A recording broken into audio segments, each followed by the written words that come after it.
जब चारों ओर केवल अंधेरा दिखाई देता है, जहां मान भी होता है, पीड़ा भी होती है और अकेलापन भी, ऐसा कि जैसे सारा संसार मौन हो गया हो। वहां कोई आवाज नहीं होती, कोई सहारा नहीं होता। और तब हमारा मन प्रश्न करता है कि क्या सच में हम इस दुहक के पात्र थे? क्या हमने इतना बुरा किया था कि जीवन ने हमें इतनी कठोरता से दंडित किया? और यही वह क्षण होता है जब भीतर से एक आह उठती है और हम कह उठते हैं। परंतु ठीक उसी समय श्री कृष्ण की वाणी हवा में गूंजती है, जैसे गीता के रणभूमि में गूंजी थी जब अर्जुन थक कर बैठ गया था, जब उसका धनुष गिर चुका था और मन भ्रमित हो गया था। तब श्री कृष्ण ने केवल एक वाक्य कहा था, जो हुआ अच्छा हुआ, जो हो रहा है वह भी अच्छा ही होगा। जब हम अपने दुख को समझ नहीं पाते, जब परिस्थिति हमें तोड़ने लगती है, जब लोग हमें छोड़ देते हैं, जब हमारे साथ अन्याय होता है, जब हमारी मेहनत व्यर्थ जाती है, तब यह वाक्य एक दीपक की तरह जलता है और कहता है, रुको, अभी सब कुछ समाप्त नहीं हुआ है। जो टूट रहा है वह शायद निर्माण की शुरुआत हो, जो छिन रहा है वह शायद नया स्थान देने की तैयारी हो, और जो खो रहा है वह शायद तुम्हारे भीतर कुछ बड़ा उगाने की प्रक्रिया हो। जीवन कभी व्यर्थ नहीं जाता, क्योंकि ईश्वर व्यर्थ रचता ही नहीं। वह जो करता है सोच समझ कर करता है। कभी वह हमें रोकता है ताकि हम तेज न भागें और गिर जाएं। कभी वह हमारी राह बदल देता है ताकि हम वहां पहुंचे जहां हमें पहुंचना ही चाहिए। श्री कृष्ण की वाणी केवल शब्द नहीं है, वह जीवन का विज्ञान है। जब वह कहते हैं मां कर्म फल हेतुर्भू, तब वह हमें यह नहीं सिखा रहे कि कर्म करो, फल की चिंता मत करो, बल्कि वह यह सिखा रहे हैं कि फल जब नहीं मिलता तो टूटो मत, क्योंकि हर बीज का फल एक ही मौसम में नहीं आता।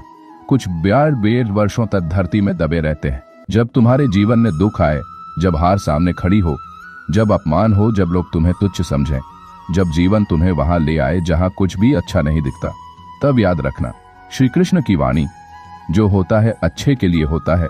केवल धैर्य नहीं देती, वह दृष्टि देती है। वह चेतना जगाती है कि यह समय भी बीत जाएगा और इसका कोई गहरा अर्थ है। हो सकता है तुम्हें अभी समझ ना आए, पर समय जब बीतेगा और जब तुम पीछे मुड़कर देखोगे, तब तुम मुस्कुराओगे और कहोगे, अच्छा हुआ, वह दिन आया, अच्छा हुआ, वह अवसर गया, अच्छा हुआ, वह संबंध टूटा, अच्छा हुआ, वह द्वार बंद हुआ, क्योंकि तभी तो नया द्वार खुला, तभी तो नई दिशा मिली, तभी तो मैंने स्वयं को पाया।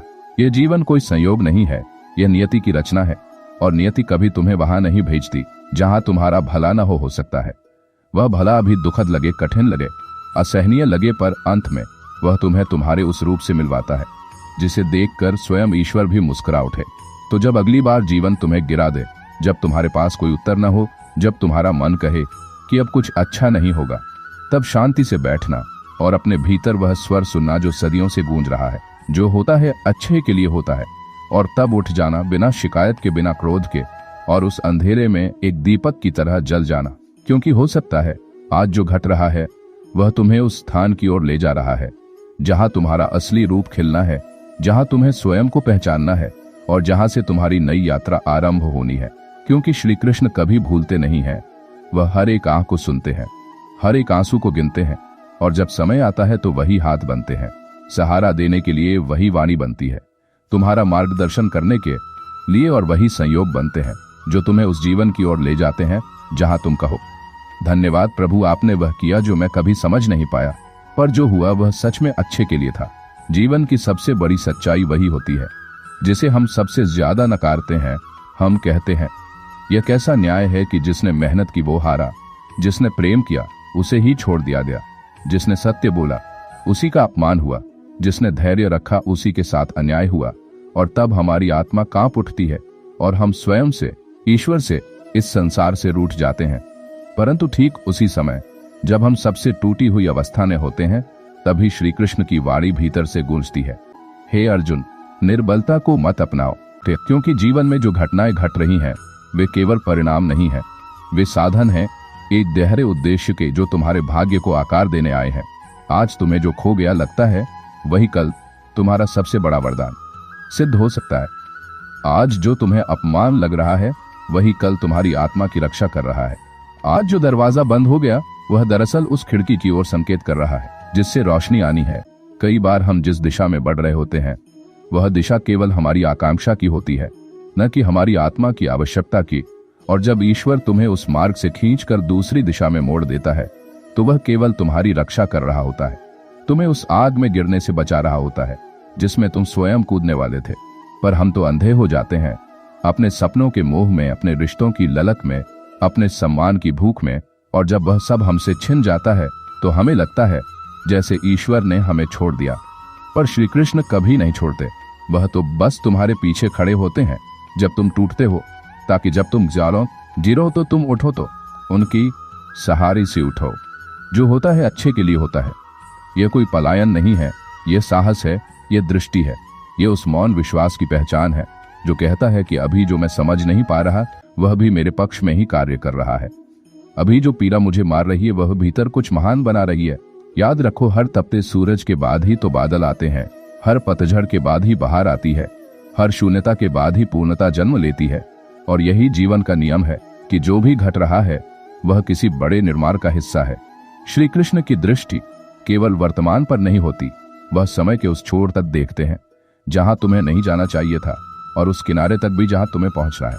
तुम केवल अभी के दुख को देखते हो, पर वह पूरी यात्रा को देखते हैं। वह तुम्हारे कर्मों की गहराई भी जानते हैं, और तुम्हारे भाग्य का विस्तार भी उन्हें पता है कि कौन सा रास्ता तुम्हें कितना तोड़ेगा और कहां पर तुम्हें मोड़ देना आवश्यक है। तुम सोचते हो तुम्हें धोखा मिला, पर वह जानते हैं वह तुम्हारा मार्गदर्शन था। तुम कहते हो तुम अकेले हो, पर वह जानते हैं ये तुम्हारी आत्मा को अपने भीतर झांकने का अवसर है। तुम रोते हो कि सब कुछ बिखर गया, पर वह मुस्कुराते हैं क्योंकि उन्हें पता है अब नया कुछ खिलने वाला है। यह विश्वास छोटा नहीं है, यह संपूर्ण समर्पण है। जब हम श्री कृष्ण की वाणी को अपनाते हैं तो हम संसार की चाल को नहीं, अपने भीतर की स्थिरता को समझते हैं। तब हार का डर समाप्त हो जाता है। तब हम कहते हैं जो हुआ अच्छा हुआ, क्योंकि उसी ने मुझे नया रास्ता दिखाया। जो हो रहा है अच्छा हो रहा है क्योंकि यह मुझे परख रहा है, और जो होगा वह और भी अच्छा होगा क्योंकि वह मेरा असली रूप जगाएगा। इस जीवन में कुछ भी व्यर्थ नहीं है। तुम्हारा हर आंसू किसी न किसी कारण से गिरा है, तुम्हारा हर झटका किसी न किसी दिशा से मोड़ा गया है, तुम्हारी हर देरी किसी गहरे मूल्य को सिखाने आई है, और तुम्हारा हर अकेलापन तुम्हारे भीतर के ईश्वर को जगाने आया है। तो उठो फिर से और देखो अपने चारों ओर, न शिकायत से न क्रोध से, बल्कि उस शांति से जो जानती है कि मैं उस हाथ में हूं जो संपूर्ण सृष्टि को संभाल रहा है। मैं उस गति में हूं जो समय के पार कार्य कर रही है, और मैं उस प्रेम में हूं जो कभी मुझसे विमुख नहीं होता। श्री कृष्ण की वाणी केवल प्रेरणा नहीं है, वह जीवन का विज्ञान है, वह आत्मा की शिक्षा है, वह उस दिव्यता की पुकार है जो कहती है टूटो नहीं, रुको नहीं, थको नहीं, क्योंकि अभी जो कुछ भी घट रहा है वह तुम्हें तुम्हारी श्रेष्ठता की ओर ले जा रहा है। तुम्हारे भीतर एक नया अर्जुन जन्म ले रहा है, और उसका सारथी स्वयं श्री कृष्ण है। जब जीवन की कश्ती डगमगाने लगती है, जब हर दिशा धुंधली होने लगती है, जब अपने पराये हो जाते हैं, जब हाथों से समय फिसलने लगता है, और जब मन की सारी मेहनत मिट्टी हो जाती है, तब अक्सर आत्मा एक प्रश्न उठाती है कि अब क्या बचा है। क्यों इतनी तपस्या के बाद भी सिर्फ हार मिली? क्यों प्रेम के बदले तिरस्कार मिला? क्यों निष्ठा के बदले दंड मिला? और क्यों भाग्य बार बार वही राह दिखाता है जहां दुख ही दुख है? और उस समय जब हर उत्तर मौन हो जाता है, तब एक वाणी भीतर से धीरे से गूंजती है जो कहती है शांत हो जाओ, क्योंकि जो हो रहा है वह तुम्हारे भले के लिए हो रहा है। श्री कृष्ण की वाणी कभी केवल शब्द नहीं रही, वह चेतना है, वह स्पंदन है, वह आत्मा की भाषा है जो उन क्षणों में सुनाई देती है जब सारा संसार हमें छोड़ देता है। वह हाथ तब थामते हैं जब सब हाथ छूट चुके होते हैं, वह दृष्टि तब उठती है जब हमारी आंखें आंसुओं से बंद हो चुकी होती हैं, और वह मुस्कुराहट तब खिलती है जब हम भीतर से पूरी तरह टूट चुके होते हैं, क्योंकि वहीं से तो नए निर्माण का आरंभ होता है। जब तुम कह रहे होते हो कि कुछ भी अच्छा नहीं रहा, तब ईश्वर तुमसे कह रहा होता है कि जो कुछ गिर रहा है वह तुम नहीं हो, वह केवल तुम्हारी कल्पना है, तुम्हारे भ्रम है, तुम्हारी संकीर्ण अपेक्षाएं हैं, और जब वे सब टूटती हैं तब ही तुम्हारा असली रूप उभरता है। कभी कोई रिश्ता टूटे तो उसे अंत मत समझो, कभी कोई सपना बिखरे तो उसे विफलता मत मानो, कभी कोई अवसर हाथ से निकल जाए तो उसे दुर्भाग्य मत कहो, क्योंकि जिस क्षण में तुम्हें लगता है कि सब कुछ खत्म हो गया, उसी क्षण कुछ नया जन्म लेता है। और यह जन्म उस सत्य का होता है जो केवल गिरकर ही समझ में आता है। श्री कृष्ण कभी तुम्हें वहां नहीं ले जाते जहां केवल सुख हो, वह तुम्हें वहां ले जाते हैं जहां तुम्हारी आत्मा का विस्तार हो। वह कभी तुम्हें उस सुरक्षित घर में नहीं रखते जहां तुम सिर्फ छिपते रहो वह तुम्हें रणभूमि में उतारते हैं। जहां से अर्जुन को अर्जुन बनाया गया वह तुम्हें उस अंधकार में उतारते हैं जहां से दीपक की आवश्यकता जन्म लेती है, और वह तुम्हें उस वेदना में ले जाते हैं जहां से करुणा का प्रकाश निकलता है। जो होता है अच्छे के लिए होता है। यह कोई बहाना नहीं है, यह वह सत्य है जिसे केवल वही समझ पाता है जो टूट कर भी खड़ा है, जिसे छला गया है फिर भी मुस्कुरा रहा है, जिसे परखा गया है फिर भी विश्वास में डटा हुआ है। क्योंकि ऐसे ही लोगों के भीतर श्री कृष्ण की गूंज होती है, और वही लोग इस संसार में असली योद्धा बनते हैं। हर व्यक्ति जो सफलता की ऊंचाई पर है, उसका अतीत केवल तालियों से नहीं भरा होता, उसका बीता हुआ समय संघर्षों की आग से गुजरा होता है।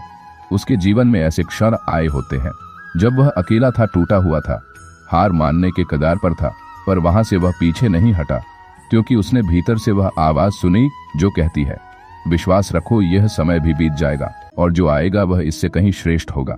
जो तुम्हारे साथ हुआ वह तुम्हारी आत्मा को तेज देने के लिए था, जो अभी हो रहा है वह तुम्हारे धैर्य को चमकाने के लिए है, और जो आगे होगा वह तुम्हें वह देगा जिसकी तुमने कभी कल्पना भी नहीं की थी।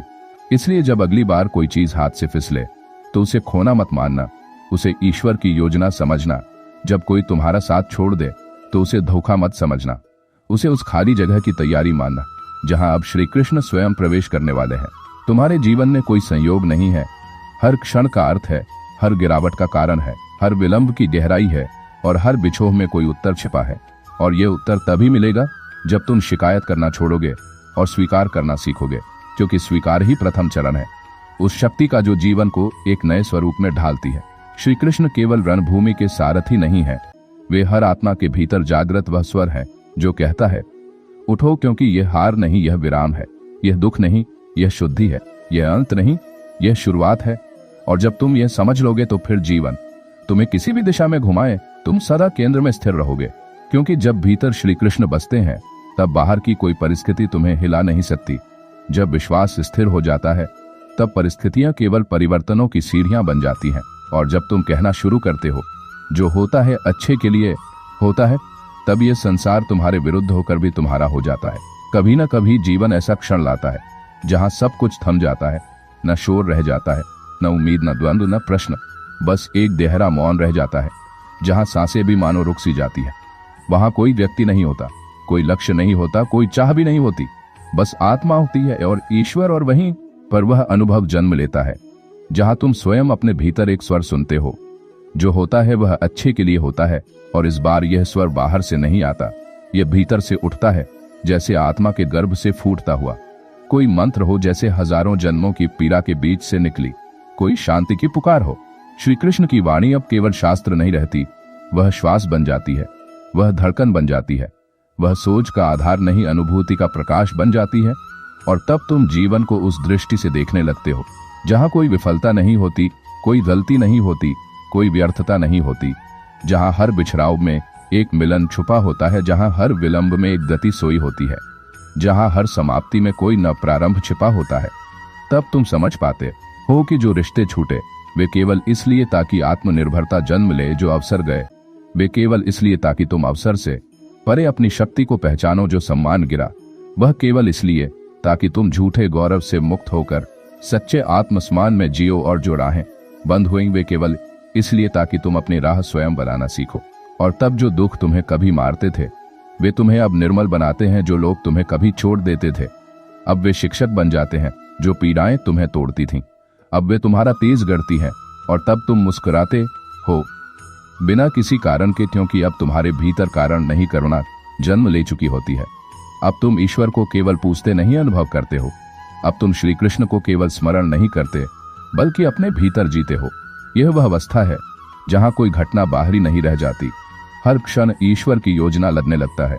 तुम जान जाते हो कि तुम्हारे जीवन में जो भी घटा वह आवश्यक था, जो भी गया वह किसी और रूप में आने वाला है, और जो भी मिल रहा है वह तुम्हारी आत्मा की परिपक्वता का प्रमाण है।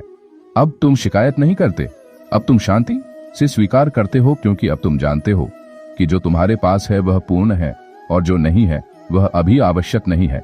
अब तुम हार से नहीं डरते, क्योंकि तुम जानते हो कि हार केवल एक दृष्टिकोण है, और श्री कृष्ण की दृष्टि में कुछ भी हार नहीं है, वहां सब कुछ केवल यात्रा है, विकास है और विस्तार है। अब तुम जान जाते हो कि जीवन में कोई तुम्हारे विरुद्ध नहीं है, न समय, न लोभ, न परिस्थितियां, सब कुछ तुम्हारे भीतर की शक्ति को जगाने में सहायक है। और यही है श्री कृष्ण की वाणी का सबसे गहरा रूप। जब वह तुम्हारे कर्म में प्रकट हो, जब वह तुम्हारे मौन में गूंजे, जब वह तुम्हारे आंसुओं को भी मुस्कुराहट बना दे, और जब तुम स्वयं कहो, मैं नहीं जानता जीवन मुझे कहाँ ले जा रहा है, पर मैं जानता हूं जो भी होगा वह मेरे लिए श्रेष्ठ होगा। अब तुम्हें प्रमाण नहीं चाहिए, अब तुम्हें भविष्य की योजना नहीं चाहिए। अब तुम ईश्वर के हाथों में स्वयं को सौंप चुके होते हो, और वहीं से शुरू होता है एक ऐसा जीवन जहां नियंत्रण नहीं होता, बस समर्पण होता है, जहां भय नहीं होता, बस विश्वास होता है, जहां दौड़ नहीं होती, बस गति होती है, जहां संघर्ष नहीं होता, बस सौंदर्य होता है। श्री कृष्ण की वाणी अब तुम्हारा मार्ग नहीं, तुम्हारा अस्तित्व बन चुकी होती है।